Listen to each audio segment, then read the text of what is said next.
গল্পটা আমি চাই যে প্রত্যেকটা মেয়ের টাইমলাইনে থাকুক, কারণ তাদের মনের কথাগুলো না এই মেয়েটা বলে দিয়ে গেছে, যেটা হয়তো অনেকজনের চাইতেছি কিন্তু কারো বলতে পারতেছে। আজকে আমি যে মেয়েটার গল্প আপনাদেরকে শুনে দিয়েছি বা যে মেয়েটার কথা আমি বলবো, বিশ্বাস করেন এটা হাজারো লক্ষ কোটি মেয়ের মনের অভিযোগ, যেটা হয়তো কাউরে বলতে পারে না। কিন্তু এই মেয়েটা মানে দুনিয়া ছাড়ার আগে একটা ফেসবুক লাইভের মধ্যে তার এই কষ্টের কথাগুলো সম্পূর্ণ বয়ান করে যায়, যেটার ছোট্ট ক্লিপ আমি আপনাদেরকে শুনাইতেছি।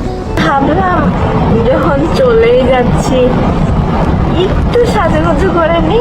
এই মেয়েটার সাথে আসলে হয়েছেটা কি, কেন সে এমনটা করলো, পুরো গল্পটা আমি আপনাদেরকে বলবো, জাস্ট একটু সময় নিয়ে শুনে যাবেন। কারণ সত্যি কথা বলতেছি, এটা হাজারো মেয়ের গল্প, ঠিক আছে।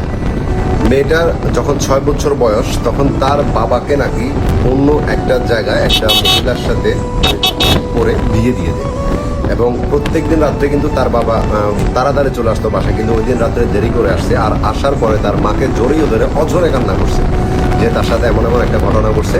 তো পরে অনেক চেষ্টা করার পরেও মেয়েটার বাবা হয়তো এখান থেকে আর বাইরে হতে পারে না। দেন এই বিষয়টা নিয়ে মেয়েটার মা রাগ করে তার বাবার বাড়ি থেকে তার নানার বাড়িতে চলে যায়, এবং মেয়েটার বয়স তখন 6 বছর। সে সব কিছু দেখতেছিল কিন্তু কিছু বলতে পারতেছিল না। সে তার মায়ের কান্না দেখতেছে, সে তার বাবার এগুলো দেখতেছে, কিন্তু কোনো কিছু বলার ভাষা তার কাছে নাই। ওই টাইমে আবার তার একটা ছোট ভাই মায়ের পেটে থাকে এবং নানার বাড়িতে তার ভাইটার জন্ম হয়। দেন এরপরে মেয়েটা ধীরে ধীরে বড় হতে থাকে। ওই অবস্থাতেই 2 দিন বাবার বাড়িতে আসে, মা কিছু কথা কাটাকাটি করে আবার নানার বাড়িতে চলে যায়। এভাবে মেয়েটার জীবন যাচ্ছিল। দেন সে পড়ালেখা শুরু করলো। ক্লাস 7-এ যখন উঠলো, তার সাথে একটা ছেলের পরিচয়, এবং ওই ছেলেটা তার পিছনে প্রায় 6 মাস পর্যন্ত ঘুরে। মেয়েটা যদিও ওই টাইমে ছোটো ছিল, কিন্তু বিষয়গুলো বুঝতো না, ঠিক আছে। তার কাছে ভালো লাগতো যে তার পিছনে একটা ছেলে ঘুরতেছে, বাট তাকে পাত্তা দিত না ওইরকম করে। তো চিন্তা করলো যে ছেলেটার সাথে ফোনের মধ্যে কথা বললে তার প্রেম হয়ে যায় না, আর অ্যাটলিস্ট ছেলেটা রাস্তাঘাটে মেয়েটার সাথে কথা বলা বন্ধ করবে।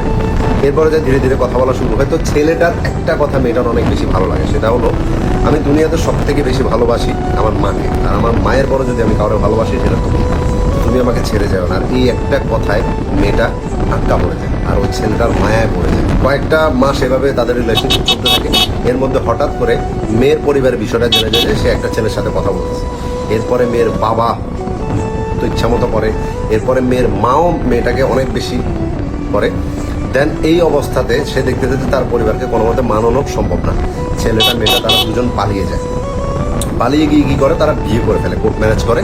কোর্ট ম্যারেজ করার পরে মেয়েটা মেয়ের বাড়িতে, ছেলেটা ছেলের বাড়িতে পাবে। বাট একদিন ছেলের মায় তাদের যে রেজিস্ট্রেশন কাগজ আছে এটা ছেলের মায় দেখে ফেলে। দেখার পরে ছেলের মা ডিরেক্ট বলতেছে যে ঠিক আছে, আমি মেয়েটাকে দেখতে চাই। তখন এবারে মেয়েটাকে বললো যে তোমাকে আমার আম্মু দেখতে চাইছে, বা কিছুটা জেনে গেছে আমাদের।